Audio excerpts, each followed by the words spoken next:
여러분, 혹시 요즘 집안에서 걷다가 균형을 잃을 때가 있지 않으신가요?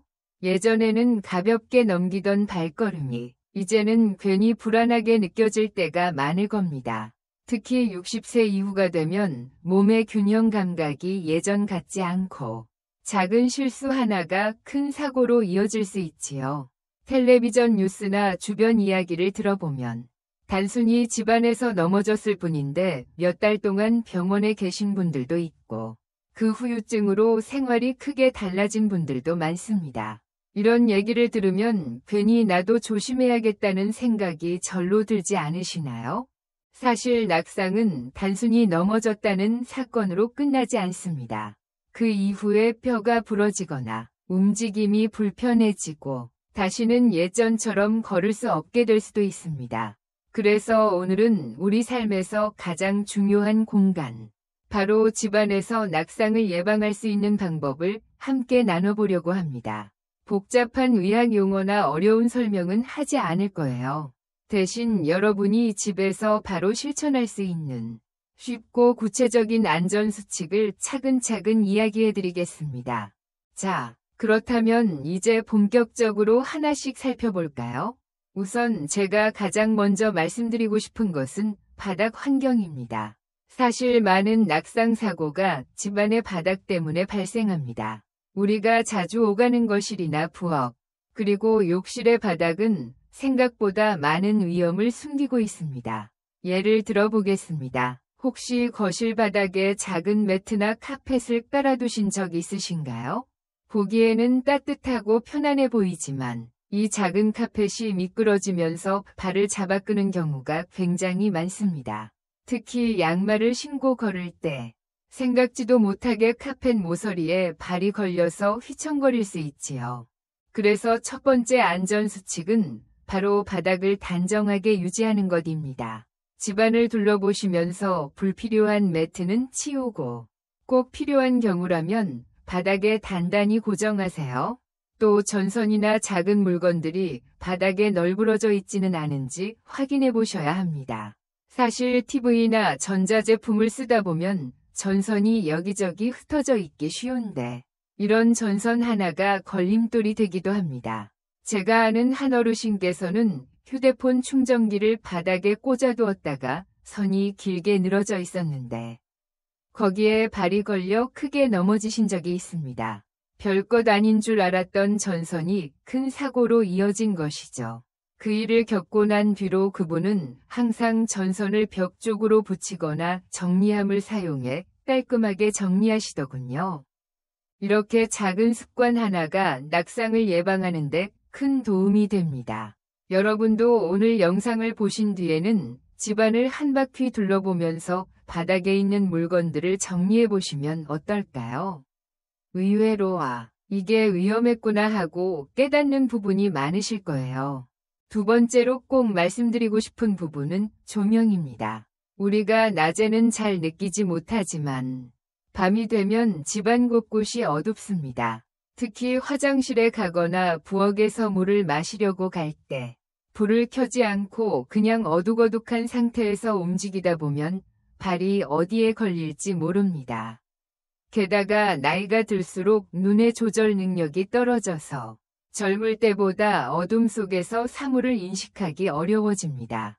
그래서 작은 그림자에도 발이 헛디뎌지거나 계단을 잘못 밟게 되는 경우가 많지요. 제가 아는 한 할머니께서는 새벽에 화장실에 가시다가 거실 조명이 너무 어두워서 소파 모서리에 발이 부딪히고 크게 넘어지셨습니다.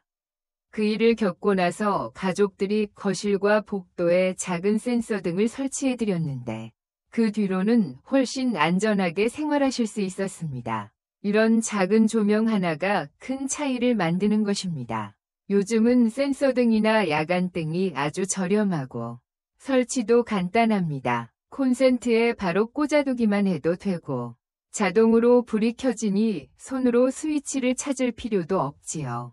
여러분도 집안에 불이 잘 들어오지 않는 구석이 있는지, 밤에 움직일 때 불편한 곳이 있는지 확인해 보시고 작은 조명을 설치해 보시길 권해드립니다.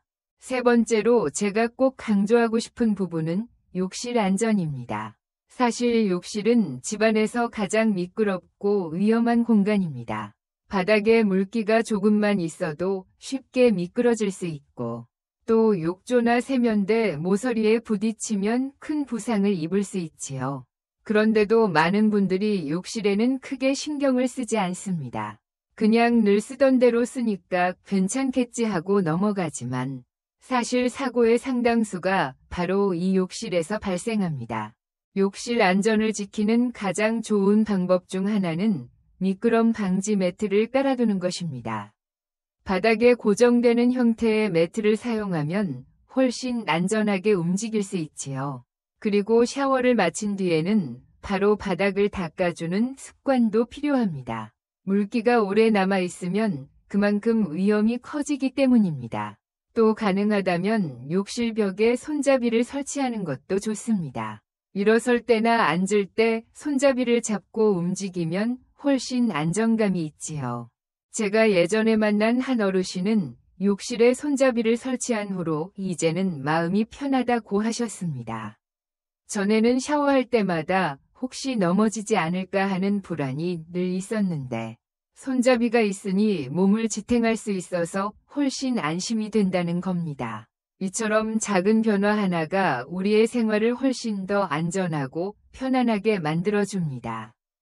여러분, 이렇게 3가지를 살펴보았습니다. 바닥을 단정하게 정리하는 것, 집안 곳곳에 조명을 설치하는 것, 그리고 욕실을 안전하게 만드는 것.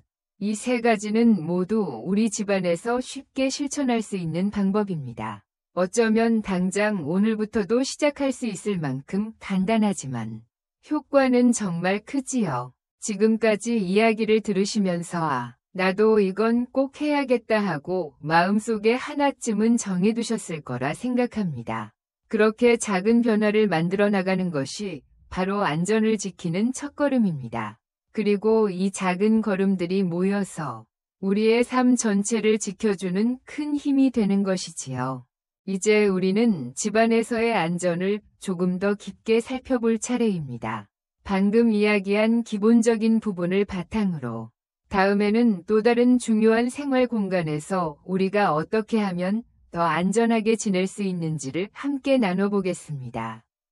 여러분, 방금까지 우리는 바닥 정리와 조명, 그리고 욕실 안전에 대해서 이야기를 나누었습니다. 이 3가지를 실천하는 것만으로도 집안에서의 위험이 크게 줄어든다는 것을 느끼셨을 겁니다. 그런데 집안에는 또 다른 위험한 공간이 있습니다. 바로 계단과 복도입니다. 많은 분들이 계단은 특별한 상황에서만 조심하면 된다고 생각하시지만 사실은 평소에도 작은 실수가 큰 사고로 이어지는 공간입니다. 제가 예전에 들은 이야기 하나를 들려드릴게요. 어떤 할아버지께서 집 안계단을 내려오다가 발을 헛디뎌 크게 다치셨습니다. 평소에는 늘 익숙하게 오르내리던 계단이었지만 그날은 손에 물건을 들고 계셨고 조명이 약간 어두웠습니다. 그 작은 차이가 큰 사고로 이어진 것이죠. 결국 몇 달 동안 병원에 계셔야 했고 그 후로는 계단을 오를 때마다 늘 두려움이 생기셨다고 합니다. 이처럼 계단은 언제든지 조심해야 할 공간입니다. 계단에서 안전을 지키는 가장 기본적인 방법은 손잡이를 꼭 잡는 습관을 들이는 것입니다. 계단 양쪽에 손잡이가 있다면 더 좋습니다. 단순히 잡을 수 있다는 것만으로도 심리적으로 훨씬 안정감을 느낄 수 있고 만약의 상황에서 몸을 지탱할 수 있습니다. 또 계단의 표면이 미끄럽지 않도록 미끄럼 방지 테이프를 붙이는 것도 큰 도움이 됩니다. 요즘은 계단 모서리에 부착할 수 있는 야광 테이프도 있는데 밤에 움직일 때 발을 더 잘 볼 수 있어 안전합니다. 그리고 복도 역시 간과해서는 안 됩니다. 특히 집이 조금 오래되었거나 복도가 좁은 경우 작은 물건 하나만 있어도 발이 걸리기 쉽습니다. 여러분 혹시 복도에 신발이나 작은 상자를 두고 지나가신 적 있으신가요? 그 순간에는 괜찮을지 몰라도 어두운 밤이나 급하게 움직일 때는 큰 위험이 될 수 있습니다. 그래서 복도는 항상 넓고 깔끔하게 유지하는 것이 중요합니다. 가족들이 자주 지나다니는 공간이니만큼 한 사람이 주의하지 않으면 모두가 위험해질 수 있지요. 또 하나 생각해 볼 점은 계단과 복도의 조명입니다. 이미 말씀드렸듯이 나이가 들수록 어두운 환경에서 사물을 인식하는 능력이 떨어집니다. 그래서 계단에는 특히 밝은 조명이 필요합니다. 천장에 설치된 불빛만으로 부족하다면 계단 중간에도 작은 조명을 설치해 보세요. 요즘은 발걸음을 인식해서 자동으로 켜지는 센서 등이 있어서 굳이 스위치를 켜지 않아도 편리하게 사용할 수 있습니다. 제가 아는 한 어르신 댁에서는 계단에 센서 등을 달고 나서 가족 모두가 마음이 편해졌다고 하셨습니다. 이전에는 새벽에 화장실을 가기 위해 계단을 내려올 때 늘 긴장하셨는데 이제는 발걸음을 옮길 때마다 불이 켜지니 훨씬 안심이 되었다는 것이지요. 이런 작은 변화가 바로 삶의 질을 크게 바꾸는 힘입니다. 이제 네 번째 수칙을 살펴보았으니 다섯 번째 수칙으로 넘어가 보겠습니다. 그것은 바로 가구 배치입니다. 집안의 가구는 우리 삶에 편리함을 주기도 하지만 때로는 위험 요소가 되기도 합니다. 특히 통로에 가구가 놓여 있거나 모서리가 뾰족한 가구가 있으면 부딪히거나 넘어지기 쉽습니다. 여러분 집안을 한번 떠올려 보세요. 거실에서 방으로 들어가는 길에 작은 탁자가 있지 않으신가요? 혹은 침대 옆에 협탁이 조금 튀어나와 있지는 않으신가요? 평소에는 별로 신경 쓰지 않지만 급하게 움직이거나 어두울 때는 이런 가구에 쉽게 부딪힐 수 있습니다. 그래서 가구를 배치할 때는 이동 동선을 넓게 확보하는 것이 중요합니다. 가능하다면 자주 지나다니는 길목에는 가구를 두지 않는 것이 가장 좋습니다. 또 가구의 모서리를 부드럽게 만들어주는 보호대를 붙이는 것도 좋은 방법입니다. 아이들이 있는 집에서 많이 사용하는 방법이지만 사실 어르신들께도 꼭 필요한 안전장치입니다. 작은 보호대 하나가 큰 상처를 막아줄 수 있거든요. 그리고 높이가 애매한 작은 가구들은 자주 걸려 넘어지게 만들 수 있으니 위치를 조정하거나 아예 치워두는 것이 좋습니다. 제가 아는 한 할머니 댁에서는 손주들이 와서 뛰어놀다가 거실 탁자 모서리에 자주 부딪히곤 했습니다. 그래서 보호대를 붙였더니 그 후로는 부딪혀도 크게 다치지 않더군요. 할머니도 그 덕분에 마음이 놓인다며 웃으셨습니다. 사실 이런 작은 배려가 우리 모두의 안전을 지켜주는 것이지요. 그리고 침실 가구에도 신경을 써야 합니다. 침대에서 일어날 때 주변에 걸리적거리는 가구가 있으면 넘어지기 쉽습니다. 그래서 침대 옆은 최대한 비워두고 필요한 물건은 손이 쉽게 닿는 협탁이나 선반에 정리해두는 것이 좋습니다. 이렇게 하면 어두운 밤에 갑자기 일어나더라도 안전하게 움직일 수 있습니다. 이처럼 가구 배치를 조금만 바꿔도 집안의 안전이 크게 달라집니다. 여러분도 집안을 한번 찬찬히 둘러보시면서 내가 자주 다니는 길은 안전한가? 혹시 불필요하게 위험한 가구가 놓여 있지는 않은가? 하고 점검해 보시길 권해드립니다.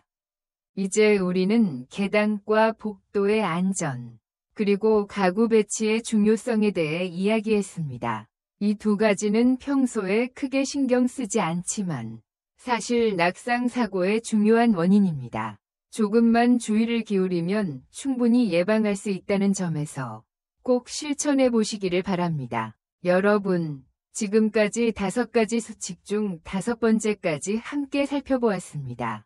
집 안 곳곳이 얼마나 많은 위험을 숨기고 있는지, 그리고 그 위험을 얼마나 쉽게 줄일 수 있는지 느끼셨을 겁니다. 이제 마지막 6번째 수칙을 함께 이야기할 차례입니다. 이 부분은 지금까지 이야기한 모든 것들을 하나로 이어주는 중요한 내용이 될 것입니다. 여러분, 우리는 지금까지 집안의 바닥 정리, 조명, 욕실 안전, 계단과 복도 관리, 그리고 가구 배치까지 5가지 수칙을 함께 살펴보았습니다. 아마 이쯤 되면 이제 집이 훨씬 안전해지겠다 하는 안도감이 드실 겁니다. 그런데 사실 마지막 6번째 수칙은 조금 다릅니다. 지금까지는 집이라는 공간을 바꾸는 방법에 대해 이야기했다면, 이제는 바로 우리 자신, 즉 생활 습관에 대한 이야기입니다. 아무리 집안을 안전하게 만들어도 우리가 준비되지 않으면 낙상을 완전히 막을 수 없기 때문이지요. 6번째 수칙은 바로 스스로를 지켜주는 습관을 들이는 것입니다. 나이가 들수록 근육과 균형 감각이 자연스럽게 약해집니다.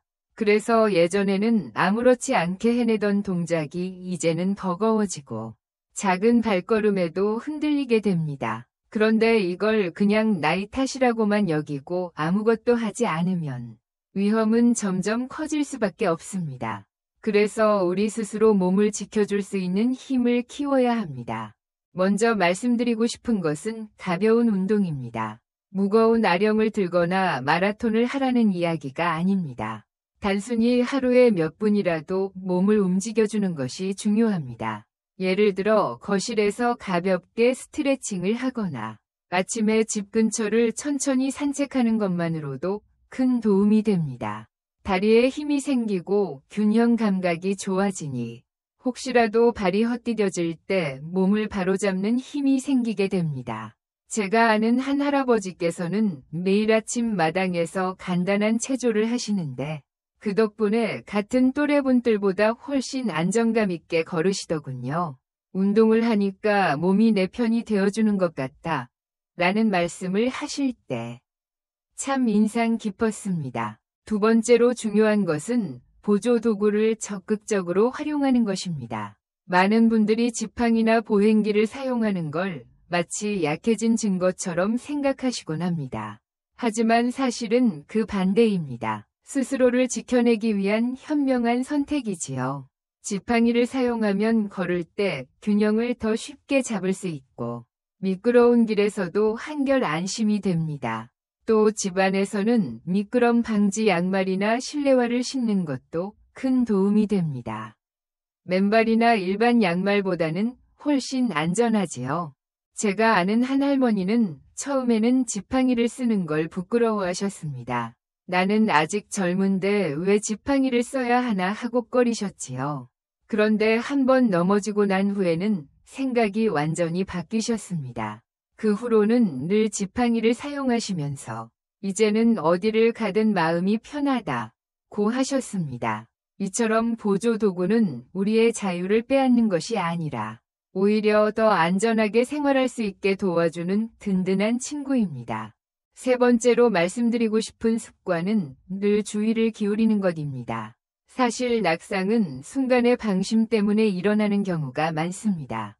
전화를 받으면서 걷다가 혹은 급하게 움직이다가 발이 걸려 넘어지는 것이지요. 그래서 항상 한 발 한 발에 집중하는 습관을 들이는 것이 필요합니다.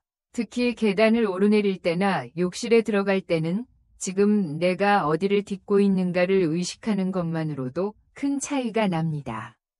한 번은 어떤 할아버지께서 이런 말씀을 하셨습니다.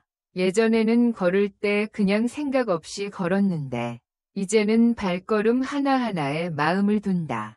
그러니 훨씬 안전해졌어. 작은 마음가짐의 변화가 몸을 지켜주는 힘이 되는 것이지요. 여러분, 이렇게 6번째 수칙은 결국 우리 자신과 관련이 있습니다.